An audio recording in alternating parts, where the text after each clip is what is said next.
Le printemps est arrivé, j'avais très envie de vous proposer 3 recettes de saison, simples à réaliser mais vraiment délicieuses, donc c'est parti.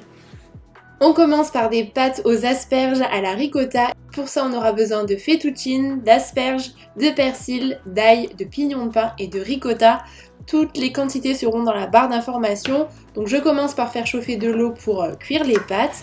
Ensuite je coupe les extrémités des asperges et puis je les passe sous l'eau. Je les fais revenir dans l'huile d'olive environ 2 minutes et je plonge les pâtes dans l'eau pendant que l'eau bout. Ensuite à mi-cuisson je rajoute de l'eau pour que les asperges cuisent tranquillement. Je vais m'occuper également de l'ail. Après environ 5-6 minutes de cuisson, les asperges sont prêtes. Moi j'aime quand elles sont encore un petit peu croquantes. Donc je les retire et ensuite je vais pouvoir les découper en morceaux. Donc je garde les têtes entières et ensuite je coupe des tronçons assez petits. Je me sers du pressail pour l'ajouter à la préparation. Je vais saler et poivrer. Et puis j'ajoute les pâtes une fois que tout est prêt. Je mets également quelques cuillères de ricotta, là vous faites vraiment en fonction de vos goûts, ça apporte beaucoup de gourmandise et de crémeux à la préparation, c'est quelque chose que j'adore. Je cisèle un petit peu de persil plat aussi. Et écoutez, c'est presque déjà prêt, donc on n'a plus qu'à servir. Je suis gourmande, j'aime bien rajouter encore un petit peu de ricotta, du persil. Et puis je finis avec les pignons de pain, je trouve que ça se marie tellement bien avec ce plat là. En plus, la saison des asperges débute tout juste, donc c'est vraiment le moment d'en profiter. C'est une recette qui est très simple et rapide à faire, mais que j'aime tout particulièrement, donc j'espère qu'elle vous plaira. On poursuit avec une salade de choux de Bruxelles. C'est une recette que j'ai découverte chez mon frère et alors j'ai adoré. Pour ça, on aura besoin de choux de Bruxelles, de grenades, de radis, de pignons de pain et d'une mandarine.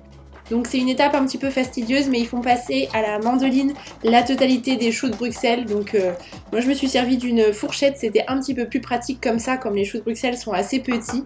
C'est très étonnant de manger le chou de Bruxelles cru, on n'a pas forcément l'habitude, mais c'est vraiment délicieux. Ensuite j'ai râpé également quelques radis, j'ajoute de la grenade, c'est un fruit que j'aime beaucoup mettre dans les salades, ça apporte beaucoup de peps. Quelques pignons de pain que j'ai fait revenir à la poêle. Et pour l'assaisonnement, je vais utiliser le jus d'une demi-mandarine, 2 cuillères à soupe d'huile d'olive, 1 cuillère à soupe de vinaigre de votre choix, moi j'ai pris du vinaigre de cidre, un peu de sel, et puis je répartis la vinaigrette sur la salade. Alors je sais bien que le chou de Bruxelles n'est pas apprécié de tous, mais n'hésitez pas à le tester sous cette forme-ci. Et je ne sais pas vous, mais avec l'arrivée des beaux jours, j'ai envie de beaucoup de fraîcheur et c'est tout à fait le genre de plat que j'aime bien manger avec un poisson par exemple poêlé, c'est super bon.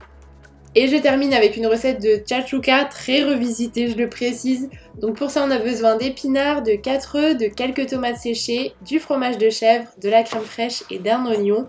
Je vais justement commencer par émincer l'oignon assez grossièrement et puis je le fais revenir dans une poêle avec de l'huile d'olive comme d'habitude.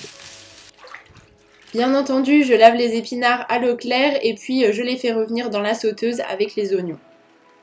Pendant qu'ils cuisent, je m'attelle à la préparation qu'on va ajouter par la suite. Donc pour ça, on a besoin de 200 g de fromage de chèvre frais. Je vais ajouter 2 cuillères à soupe assez généreuses de crème fraîche. J'assaisonne avec un petit peu de sel et du poivre. Je pense que vous avez l'habitude à force. Et je vais également émincer quelques tomates séchées. Je trouve que ça apporte une saveur très intéressante et ça se marie vraiment bien avec les épinards. Donc j'ajoute ensuite le mélange aux épinards qui ont bien réduit. Je mélange le tout. Je laisse cuire ça quelques minutes. Et ensuite je vais former des petits trous pour pouvoir placer les œufs. Donc moi j'en ai mis 4. Je couvre et je laisse cuire environ 5 minutes. Alors je vous l'accorde, ça n'est pas le plat le plus esthétique, mais c'est tellement bon. C'est un plat qui est vraiment gourmand. Ça me rappelle un peu mon enfance de tremper un petit peu le pain dans le jaune d'œuf comme ça, c'est vraiment délicieux. J'espère que ces 3 recettes vous auront plu. Si c'est le cas, n'hésitez pas à mettre un petit pouce en l'air. Et puis je vous dis à très bientôt.